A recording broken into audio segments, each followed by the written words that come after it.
Nous sommes plus que vainqueurs par Jésus-Christ qui nous a aimés. Alors que la paix du Seigneur soit avec vous. On vous souhaite bienvenue à tous pour la deuxième partie de notre témoignage, Corinne et moi. Bonjour Alors, Corinne. Bonjour. Ça m'intéresse de savoir comment tu as été appelé. On dit on reçoit un appel du Seigneur. C'est quoi cet appel?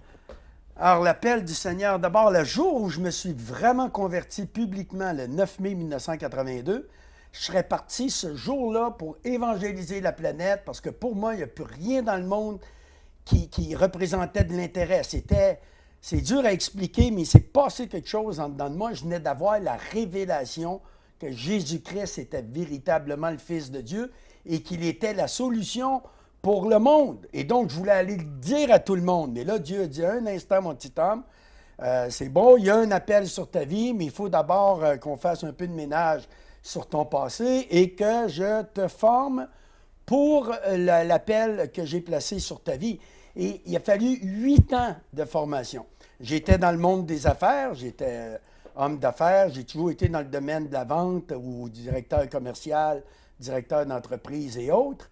Et là, quand j'ai découvert la Bible, il s'est passé quelque chose. Quand je lisais la Bible, parce que je la lisais, il faut la lire la Bible, n'est-ce pas? Il y a des choses que je disais à Dieu, mais attends, Dieu, si je fais ça aujourd'hui, ben, écoute, il faudrait que tu reviennes un peu sur terre. C'était peut-être bon dans le temps de l'apôtre Paul, mais aujourd'hui, c'est plus comme ça que ça marche. Il faudrait peut-être revoir ta copie. Et Dieu me dit gentiment, regarde, Michel, tu as fait à ta façon pendant tant d'années et ça a eu comme résultat 2 faillites. Donc, veux-tu essayer ma méthode? Peut-être qu'elle est un peu meilleure que la tienne. Il est toujours gentil, le Seigneur. Et donc, j'ai dit, OK, j'ai dit à Dieu, je vais te prendre au mot. Je vais mettre en application ce qui est écrit dans ta parole. Et si ça marche, je vais te dire à tout le monde que ça ne marche pas. Mais si ça ne marche pas, je vais le dire à tout le monde que ça ne marche pas. Eh bien, je suis ici pour vous dire que ça marche parce que depuis ce jour-là, mes affaires ont connu une réussite au-delà de juste mes talents naturels. Et Dieu m'a fait prospérer comme il le dit dans sa parole pour ceux qui obéissent à sa parole et qui mettent en pratique ses principes. Et là, dans cette réussite qui était professionnelle, malgré la réussite professionnelle, il y avait en dedans de moi quelque chose qui n'était jamais satisfait. Je me disais, c'est beau de signer des gros contrats, c'est beau de réussir dans le monde des affaires, mais ma passion, c'était d'emmener des âmes à Christ. Et c'était, et ça l'est encore, et ça le sera jusqu'à mon dernier souffle. Et donc, un jour, j'ai senti cet appel que c'était le temps maintenant où Dieu me disait, quitte tout, vends tout et suis-moi. Et j'ai obéi. C'était le 26 août 1990 où j'ai décidé de quitter carrière et profession pour servir le Seigneur à temps plein. Et toi, Corinne, est-ce qu'il t'est arrivé aussi de recevoir un appel de Dieu sur ta vie?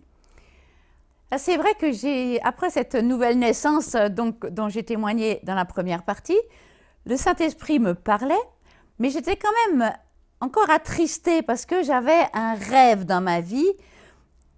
Et ce rêve, eh bien, je me suis dit, maintenant, arrivée où j'en suis, me retrouvant toute seule, isolée, séparée des personnes avec lesquelles j'avais envie de vivre ce rêve, eh bien, le rêve est mort. Et là, le Saint-Esprit est venu non pas réveiller le rêve, mais utiliser ce rêve et le transformer en appel. Et j'ai trouvé ça extraordinaire parce que je n'aurais pas imaginé Dieu capable de venir utiliser cette pensée qui était en moi et il m'a appelé. Il m'a dit ce que d'autres t'avaient promis, ce que tu avais rêvé de faire, mais maintenant c'est avec moi que tu vas le réaliser, juste toi et moi. Et j'ai entendu cette parole, mais je n'ai pas seulement entendu cette parole qui venait du fond de mes entrailles, là où le Saint-Esprit habite, mais cette parole a été confirmée de plusieurs manières. Dans la nouvelle église où j'étais, où personne ne connaissait ni mes rêves, ni mon passé, ni mon avenir, un serviteur de Dieu de passage dit exactement la parole que j'avais entendue dans mon esprit.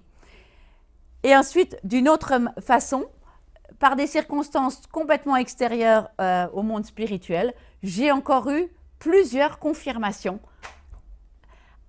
que le Seigneur me préparait à partir, à quitter ce pays dans lequel j'étais et à aller dans les Antilles françaises et qu'un jour, j'aurais une maison d'accueil, que j'aurais un ministère. Et il ne m'a pas seulement confirmé cette parole, mais il me l'a élargi. Il m'a montré clairement les choses qui allaient arriver. Alors, qu'est-ce que j'ai fait de ça? Je l'ai gardé dans mon cœur, je l'ai mûri, je l'ai arrosé de la parole de Dieu et de révélation, et je me suis préparée. Je me suis dit, au moment où ça va être le temps, il faut que je sois prête. Et un jour, le temps est arrivé, alors que j'étais en plein avoir retrouvé des nouveaux repères dans ma vie, là où j'étais, retrouver un travail, déménager, installer mes enfants dans leur situation. Tout était revenu à la normale, j'étais bien, j'allais pouvoir commencer à me reconstruire. Et à ce moment-là, le Seigneur me dit, c'est maintenant, lâche tout et vas-y. C'est une drôle façon d'agir du Seigneur. Il attend qu'on soit... Moi, s'il m'avait appelé quand je me suis converti, j'étais dépôt de bilan, j'avais rien à perdre. Eh bien non, il me laisse prospérer, il me laisse monter l'entreprise et réussir. Et alors que je suis en pleine réussite, il dit, OK, maintenant, laisse tout puis suis-moi. Et ça m'a interpellé. Et l'appel est venu parce qu'un jour, malgré la réussite, je me disais, il y a quelque chose qui manque à ma vie. J'avais été interpellé par un verset dans Jérémie 29 qui dit que lorsque tu étais une masse informe, dans le sein de ta mère, je te connaissais et j'avais formé sur toi des projets de paix et non de malheur pour te donner un avenir plein d'espérance. Et je m'étais imaginé dans ma petite tête comment ça devait être. J'imaginais comme un artiste qui est devant une toile et il y a les pinceaux, il y a la peinture, il n'y a rien sur la toile, mais dans l'esprit de l'artiste, il sait ce qu'il va peindre. Et là, j'ai dit à Dieu, mais toi, quand tu m'as dessiné, tu m'as créé pourquoi? Quelles sont ces œuvres, ces projets que tu avais préparés pour moi? Dans quel but tu m'as créé? Parce qu'on n'est pas le fruit du hasard. Et là, j'ai commencé une quête pour découvrir quel était le sens de ma vie et pourquoi Dieu m'avait créé et à quoi il m'appelait. Et j'étais prêt à lui consacrer. Et donc, un jour, j'ai écrit sur une feuille de papier une question qui m'interpellait, que j'avais lue dans je ne sais plus quel livre. Et la question était la suivante. Qu'est-ce que je ferais du reste de ma vie si j'avais parfaitement la foi en Dieu? Et là, j'ai commencé à définir, mais ça veut dire quoi pour moi avoir parfaitement la foi en Dieu? Simplement, et c'était de ne pas me préoccuper des finances. Parce que combien de fois on a des rêves, combien de fois on a des projets, puis on se dit, si j'étais indépendant de fortune, je ferais ceci. Si je gagnais à la loto, je ferais cela. Et Dieu me disait, mais moi, l'or et l'argent m'appartiennent. Tout est à moi. Que ferais-tu si tu avais parfaitement la foi en moi, que je pourvoirais à tous tes besoins? Exemple. Si mon père me disait, je suis multimilliardaire, t'es mon fils, je t'aime, fais ce que tu veux dans la vie, occupe-toi pas des finances, c'est papa qui paye, qu'est-ce que tu ferais? Et la seule réponse que j'ai eue, c'est, je ne ferais pas ce que je fais là. Eh bien, Dieu m'a dit, quitte ce que tu fais et tu verras la suite. Et là, j'ai été interpellé. Comment expliquer à mes associés, à ma famille, que je quittais l'entreprise dans laquelle j'étais copropriétaire d'une grosse boîte informatique au Québec. Comment leur expliquer que je quittais tout ça pour répondre à l'appel de Dieu sans définir c'était quoi l'appel de Dieu? Et quand j'ai annoncé à mes associés que je les quittais, ils m'ont dit, avant, on pensait que tu étais fou. Maintenant, on en a la conviction, parce que tout quitter alors qu'on est en pleine réussite financière pour t'en aller vers tu sais pas quoi, vraiment, ils n'ont pas compris. Mais moi, je savais que c'est Dieu qui m'appelait. Et j'ai fait le pas de foi et je ne l'ai jamais regretté. Et toi, ça s'est passé comment? Eh bien, c'est important de ne pas faire attention à ce que les hommes pensent de ce que nous, on reçoit de Dieu. Parce qu'effectivement, si on s'arrête aux convictions des autres, on ne peut pas avancer. Moi, j'ai aussi dû faire abstraction de tout ce qu'on me disait, toutes les menaces qu'on me donnait, tous les avertissements qui étaient contraires. Et j'ai décidé d'obéir à Dieu plutôt qu'aux hommes, d'obéir au Saint-Esprit de Dieu plutôt qu'aux hommes, et d'aller envers et contre tout là où il me demandait d'aller. Ça a été très difficile. On se sent très seul d'obéir à la parole de Dieu. On n'est pas approuvé. On n'a pas autour de nous plein de gens qui nous applaudissent, qui disent « Ah, la voilà, elle arrive, elle obéit ». Et c'est pour ça que j'encourage tout à chacun à obéir, à reconnaître parmi mille la voix du Saint-Esprit. Et c'est à Dieu de rémunérer, c'est à Dieu de prouver et d'approuver l'œuvre de ses serviteurs. Le choix que tu as fait. Et ce n'est pas tout de suite. Le Seigneur m'a testé pendant des années. Il a testé la confiance qu'il pouvait avoir dans mon obéissance. La maison, je ne l'ai pas eue du jour au lendemain. Je ne suis pas rentrée immédiatement dans ce ministère, même si c'était très précis la parole du Seigneur. Il a fallu, par mon obéissance et par des tests et des tests et des tests qui ont duré plus de 3 ans aux Antilles. Et quand je revenais, on me disait « Ah, ah, ah, elle est où ta maison? Ah, ah, ah, qu'est-ce qu'il dit? Il fait ton Dieu ?» Bien voilà, il faut savoir continuer à avancer dans notre appel en commençant à faire en petit ce que Dieu a demandé de faire en plus grand. Il faut obéir dans les petites choses, être fidèle dans les petites choses et Dieu se charge de nous donner la suite. Donc j'avais reçu que j'aurais un jour une maison. Mais cette maison, tout est écrit dans mon livre pour savoir comment c'est arrivé. Mais au bout de 3 ans d'obéissance et de consécration sur place aux Antilles, je n'avais toujours pas cette maison d'accueil. Et quand je criais à Dieu, il me dit, elle arrive, tu es en formation, tu es en train de te préparer pour la suite. Il faut se dire que chaque fois avec Dieu, il va accomplir ce qu'il nous a dit, mais c'est à nous de collaborer. Si on collabore vite, ben les choses arriveront plus vite, parce qu'il y a un temps pour lui et il ne veut pas qu'on se plante, il ne veut pas qu'on soit à côté. Donc, c'est important d'avoir une conviction avant de se lancer, comme ça, à temps plein dans le ministère ou de répondre à l'appel. Toi, tu avais un rêve. Moi, je n'avais pas de rêve, j'avais juste une passion, c'était des âmes. Et quand j'ai tout quitté, je me suis mis devant le Seigneur. J'ai dit, je fais quoi maintenant? À quoi tu m'appelles? Mais il dit, qu'est-ce que tu sais faire? Ben, j'ai dit, moi, je suis un vendeur. Moi, je suis un commercial. Je suis le monde des affaires.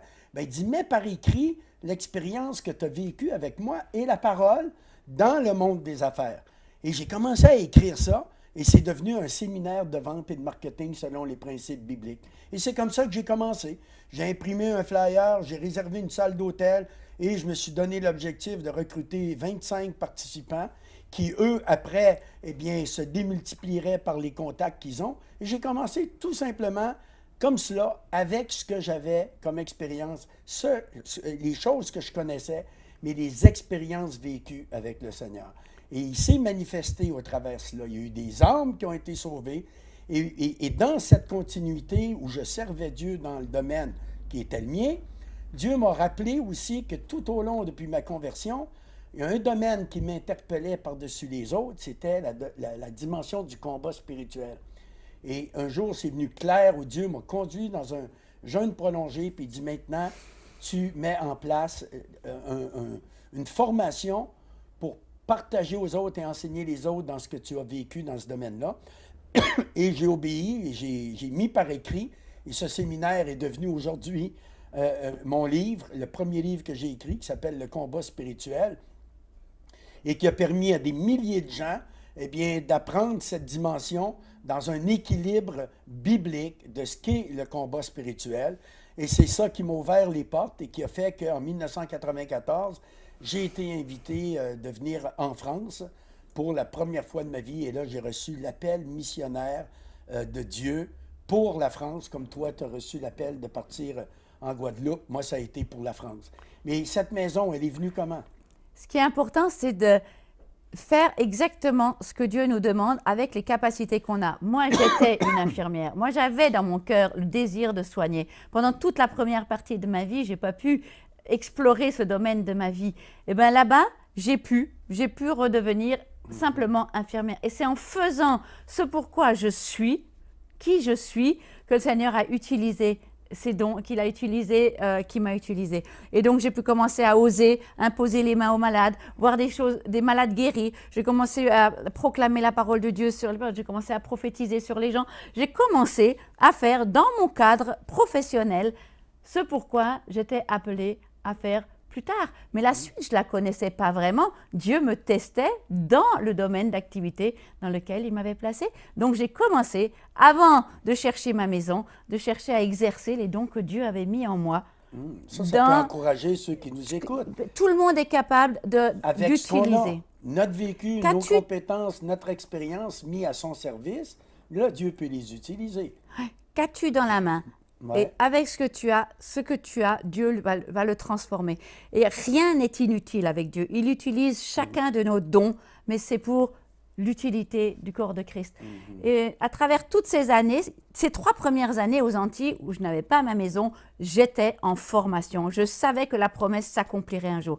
Et un jour, j'ai eu l'occasion de découvrir cette maison.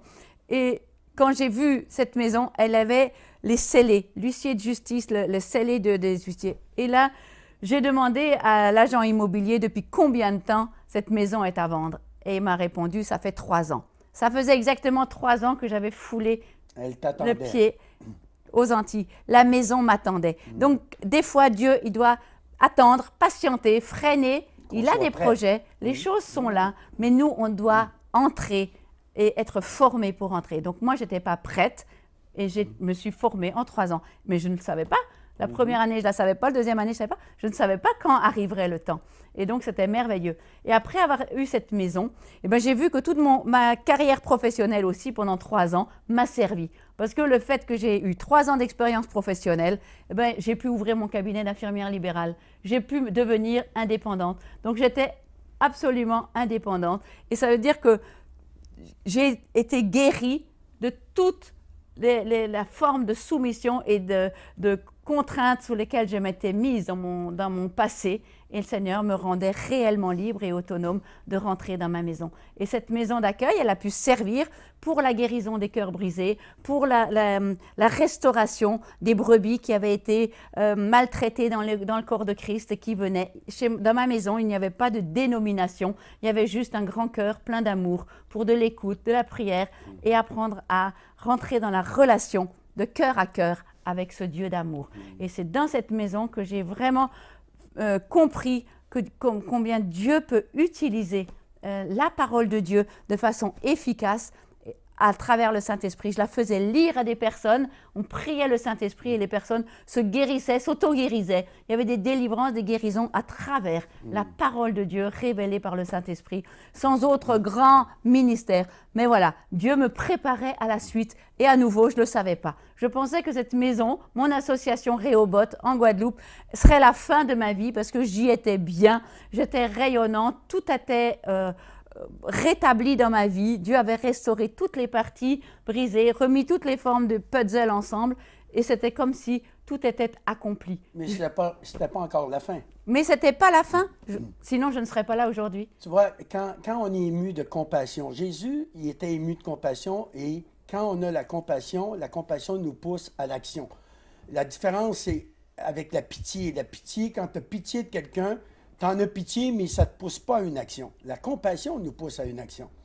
Moi, quand j'ai commencé à enseigner le domaine du combat spirituel et que Dieu m'a amené à organiser par la suite des camps d'entraînement militaire de l'armée du Seigneur des derniers temps, elle revient bientôt, es-tu prêt pour former des soldats au combat? Je disais, mais Seigneur, partout où je vais, c'est que des blessés de guerre puis des prisonniers de guerre. Les blessés, on ne les envoie pas au front, on les envoie à l'hôpital. Puis je cherchais un hôpital où envoyer les blessés que je rencontrais dans mes différentes tournées de ministère. Puis un jour, Dieu m'a dit, t'en trouves pas d'hôpital? Crée-en un. Moi, j'ai pas ce qu'il faut. Non, mais je vais être avec toi. Et j'ai osé par la foi, eh bien, fonder le Bon Samaritain. Ça a été le nom que j'ai donné à cet hôpital spirituel qui a fonctionné dans la région de Dijon pendant 7 ans, où on a accueilli au-delà de 3500 personnes. Et comme toi, à partir de la parole de Dieu, on a vu des cas arriver, on se disait, mais Seigneur, qu'est-ce qu'on peut faire avec ces personnes-là? Puis Dieu disait, regarde-moi faire, tu vas voir que moi je suis puissant. Et on a vu des personnes être transformées, délivrées, guéries en quelques jours, simplement parce qu'on les accueillait avec amour, avec compassion, et qu'on avait compassion d'eux pour les aider à se sortir de la situation dans laquelle ils étaient. Donc, la compassion va nous amener à de l'action. Et donc, quand on est dans cette réussite, ce qui était la tienne, on pense que, ben, ça y est, maintenant, on va vivre comme ça jusqu'au retour du Seigneur. Ben, le Seigneur avait d'autres projets, n'est-ce pas? Mais il y a un moment où il m'a montré que c'était pas bon que je continue toute seule. J'étais une femme, et puis il y avait comme une limite. Je ne pouvais pas aller plus loin. Et je sentais qu'il y avait des besoins, je sentais qu'il y avait des choses. Et puis, j'ai interrogé le Seigneur et j'ai dit, mais qu'est-ce que je fais là? Et j'avais jamais eu l'idée de me remarier, je n'avais pas pensé à ça ne faisait pas partie des options possibles dans ma vie parce que j'étais contente et bien seule avec mon Seigneur. Il ne me manquait rien. Je disais, il ne me manque rien. Je suis bien. Et c'est le Seigneur, mais comme je veux faire la volonté de Dieu, je l'interrogeais. Toi aussi, Seigneur, tu dois être bien content de moi, où j'en suis arrivé, où je suis avec toi. Et puis il me répondait, c'est pas bon que tu restes seul. J'ai prévu mieux. Et je me suis laissée enseigner par le Seigneur. Et c'est là que j'ai compris que en mettant deux ministères ensemble, l'association de deux cœurs pareils, ils pourraient faire plus pour nous amener plus loin. Et au-delà du rêve humain, au-delà des sentiments humains, j'ai offert ma vie pour qu'ils puissent utiliser les capacités nouvelles qu'il avait mis, le ministère et tout ça, au service de sa volonté. Et c'est à partir de ce moment-là où j'ai eu le courage d'appeler la suite à l'existence. J'ai dit, OK, si c'est pas bon que je reste seule, si tu as prévu mieux pour ta gloire, si tu veux démultiplier la puissance sur cette terre, je t'offre de nouveau tout ce que j'ai, tout ce que je suis devenue, et je l'ai offert. Et quelques mois plus tard, j'ai eu la grâce de voir un évangéliste arriver, et tu peux raconter que tu as débarqué, visiter mon association. Parce Amen. Et oui, la parole de Dieu dit qu'il n'est pas bon que l'homme soit seul. Et c'est vrai que le ministère doit s'exercer à deux. Jésus envoyait ses disciples deux par deux. Mais souvent de fois, dans les aléas de la vie, eh bien, on peut arriver face à un échec marital et se retrouver seul. Mais Dieu avait un projet pour toi, un projet pour moi. Il nous a mis ensemble. Et lorsqu'il nous a mis ensemble, c'est pour aller plus loin. À deux, la Bible dit 1 résiste à 1000, 2 à 10 000. Et dans chacune de nos décisions, dans chacun de nos choix, il faut d'abord, avant de faire le choix, avant de prendre la décision, s'assurer qu'on est approuvé de Dieu. Que c'est bien le projet de Dieu, que c'est bien Dieu qui fait ou qui nous demande de faire ce que nous allons faire et qu'il y ait cette conviction à la base. Parce que sans la conviction, que ce soit dans le ministère, que ce soit pour un travail, que ce soit pour des relations, eh bien, on ne parvient pas, pardon, on ne parvient pas à se rendre jusqu'au bout parce que s'il n'y a pas une conviction à la base, à travers les épreuves, les difficultés, tu peux abandonner. Mais lorsqu'on a cette conviction que c'est juste, qu'on est approuvé de Dieu, pas l'approbation des hommes, l'approbation de Dieu. Et comment être approuvé de Dieu? Comment savoir que Dieu nous approuve? Premièrement, il ne sera pas en désaccord avec sa parole. Et deuxièmement, il est écrit dans Jean 10 que mes brebis me connaissent et elles entendent ma voix. Et chacun d'entre nous sommes appelés à exercer notre oreille pour entendre la voix de Dieu. Je ne serais pas à temps plein dans le ministère n'eusse entendu, si je n'avais entendu, la voix de Dieu. Personne autour de moi m'a dit « va-t'en au ministère ». C'est dans ma relation personnelle avec Dieu que je savais que Dieu m'appelait à tout quitter pour le suivre. Et même dans l'exercice du ministère, combien de fois, et la même chose pour toi, Corinne, on est confronté à des situations où on vient chercher auprès de Dieu qu'est-ce que lui en pense, qu'est-ce que lui a à dire par rapport à cela. Et c'est à lui qu'on a décidé d'obéir. Et oui, on peut entendre la voix de Dieu encore aujourd'hui.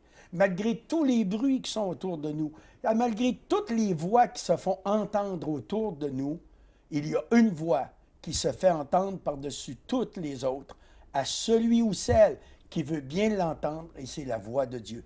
Mais cette voix de Dieu, elle s'entend dans le silence, dans l'intimité et au travers sa parole. Tu veux rajouter quelque chose là-dessus? Je voulais demander comment aujourd'hui on exerce le ministère. Il faut expliquer comment ça se passe. L'association de deux ministères se passe comment de nos jours? Alors, elle se passe qu'on est évangéliste itinérant, on amène ensemble les messages de la parole de Dieu et on organise aussi voyage en Israël à tous les ans. Le prochain a lieu du 5 au 17 avril 2016. On organise à tous les ans, en début juillet, un camp de plus que vainqueurs.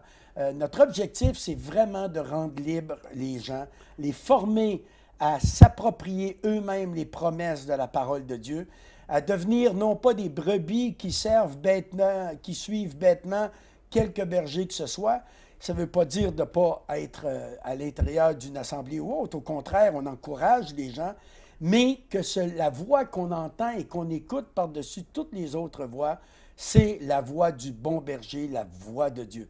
Et donc, notre ministère, il s'exerce maintenant par les messages, les enseignements qu'on apporte dans les églises, les associations qui veulent bien nous inviter, nous accueillir, et par les ministères et les séminaires que nous-mêmes nous organisons partout à travers la francophonie.